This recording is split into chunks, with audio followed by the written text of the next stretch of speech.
小島プロダクションのゲームデザイナー倉持です。ゲームがどういうゲームかっていうところの内容を考えたり、どういった風にゲームが進むべきかとかいう細かい仕様を設計したりするものが主になります。モコピを導入するきっかけなんですけど、一番やっぱり大事にしたのは手軽であることっていうところになります。ゲームデザイナーがまずこのゲームはどういうものかっていうイメージを作るときに仮アニメーションをモコピで撮影しました。まずはゲームデザイナーがその内容を考えたときにこういう動きだよっていうものがすでに頭にイメージがあるので、それを表現するために使っていました。ゲームデザイナーとしてのモコピを使うアドバンテージはやっぱり、自分たちのイメージをそのままアートの方に動きとしてアウトプットできるっていうところは大きいと思います。ただ映像として見せるだけではなくて、ゲームの仮組みにその実装できるんで、その仮組みっていうものの水準が上がったのかなと。そもそも、専門職ではないのでアウトプットをするためにやっぱりアニメーターさんに伝えて、それが合ってる合ってないも含めてそれを作っていただくっていう時間がやっぱりかかってしまうので、それを自分の頭の中であるものでまず一発目のアウトプットができるっていうところが一番モコピでは助かったところであります。部署についてはモーション班、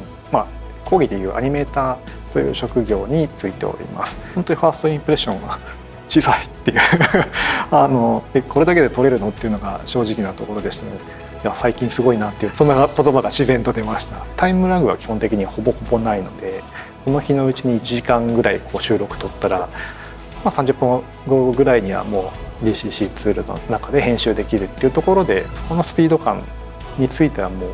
早いなっていうのがもうシンプルに助かってます。気軽に何回も撮り直しできるんで、ミスしても取り戻せるっていう意味ではそこの面でも気軽さがありましたね。今まで手首とかがこう曲がらなかった、こういうところにしか6点はなかったので、そこの関節が取れなかったんですよ。そこの動きがつくだけでだいぶ人間っぽくなるっていうところが良かったかなと思ってます。ゲームエンジンとモコピの連携部分についてなんですけれども、担当しているプログラマーさんなどに話聞いても割と連携っていう意味では強いのかなとは感じております。しっかり作り込むには相当な工数かかっちゃうんで、モコピを使ってスムーズになった部分で言うと、本当に使えるかどうかジャッジしてくださいっていう感じで提案いただいてすぐにアウトプットできるっていう時に見本として見せる時とかにはいいかなと思ってました。